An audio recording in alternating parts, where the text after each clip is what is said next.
नमस्कार दोस्तों, 17 नवंबर 2012 की बात है। अल्वरेंगा और उसका दोस्त क्रोडोबा मार्शल आइलैंड से निकलकर समुद्र में जाते हैं मछली पकड़ने के लिए। उसके बाद इन लोगों के साथ ऐसा हुआ जो ये लोग कभी सपनों में भी नहीं सोचे होंगे। तो दोस्तों वीडियो ज़्यादा लंबी नहीं होगी, ध्यान से देख। तो 7 फुट की बोट में बैठकर जा ही रहे होते हैं, तभी रास्ते में तेज तूफान और मौसम खराब होने लगता है। उस समय क्रोडोबा एलोरेंगा से कहता है वापस आने के लिए, लेकिन एलोरेंगा ने उसकी एक भी नहीं सुनी। मार्शल आइलैंड से 80 किलोमीटर दूर करीब वह लोग प्रशांत महासागर में थे। उस समय मौसम खराब तो था ही और तेज तूफान रुक ही नहीं रहा था, इसीलिए एलोरेंगा ने फैसला लिया वापस आने का। इतने समय तेज लहरें के कारण उनकी बोट में पानी भर गया। बोट डूबने वाली थी। तब तक यह दोनों लोग बोट के पानी को बाल्टी से समुद्र में फेंके और कुछ खाने पीने की सामान भी फेंक दिए ताकि बोट को और तेजी से लेकर भाग सकें। दोस्तों सुबह के 7 बजे वो अपने मार्शल आइलैंड से 20 किलोमीटर ही दूर थे,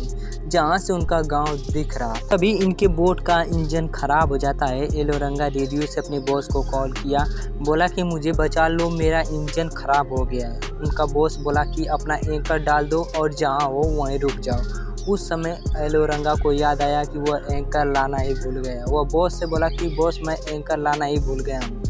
बॉस ने बोला कोई बात नहीं, वहीं रुको, मैं आता हूँ। अब एलोरेंगा के बॉस आकर भी क्या करते, क्योंकि तूफान और तेज लहरों ने बोट को 450 किलोमीटर दूर धकेल दिया था। वह समुद्र के उस एरिया में जा पहुंचे थे जहां पर सिर्फ पानी ही पानी दिखाई दे रहा था। पहले तो उन्हें लगा था कि 1-2 घंटे में जमीन तक पहुंच जाएंगे, लेकिन अब उन दोनों को यह बात पता चल चुकी थी कि उनके बचने की चांस 1% से भी कम है। ना ही खाना, ना ही पानी या ना ही कोई उम्मीद। जिंदा रहने के लिए उन्हें वह करना पड़ा जो वह कभी सपनों में भी नहीं सोचा था। खाने के लिए वह परिंदों को पकड़ना शुरू कर दिए। जो चिड़िया उनके बोट पर बैठती उसे पकड़कर खाते। समुद्र में घंटों घंटों भर हाथ डाले रखते थे। जब कोई मछली हाथ के पास आती थी उसे पकड़कर खाते थे। पानी पीने के लिए वह बारिश की एक एक बूंद जुटा कर पीते थे। कभी कभी तो परिंदों का खून भी पीते थे अपनी प्यास बुझाने के लिए। धीरे धीरे 4 महीने बीत चुके थे। एलोरेंगा को मछली खाने की आदत सी पड़ गई थी। वह बारिश के पानी को एक एक बूंद इकट्ठा करके पीते थे, बस जिंदा रहने के लिए। लेकिन उनके दोस्त क्रोडोबा की हिम्मत टूट रही थी। उसकी हालत बिगड़ती जा रही थी। उसकी शरीर अब और कच्चा मांस बर्दाश्त नहीं कर रही थी। वह खाता था तो उगल देता था। और उसने एलोरेंगा से कहा, अगर मेरे को कुछ हो जाए तो मेरे माँ को मेरे तरफ से सॉरी बोल देना, मैं एक अच्छा बेटा नहीं बन पाया। बस यह बोलकर क्रोडोबा सोया और अगली सुबह नहीं उठा, क्योंकि वह जा चुका था। अब एलोरेंगा अकेले हो गया था। अब उससे कोई बात करने वाला नहीं।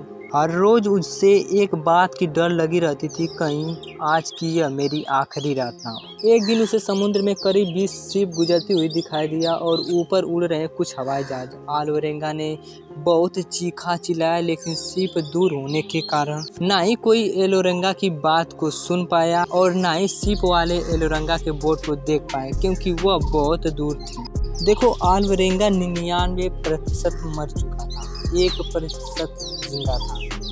और अनजाने में उसने 438 दिनों का समुद्र में जिंदा रहने का ऐसा वर्ल्ड रिकॉर्ड बना दिया, जिसको शायद कोई चाहते हुए भी तोड़ना पसंद नहीं करेगा। 439वें दिन उसे पास में आइलैंड दिखा और उसकी नाव उसी दिशा में जा रही थी।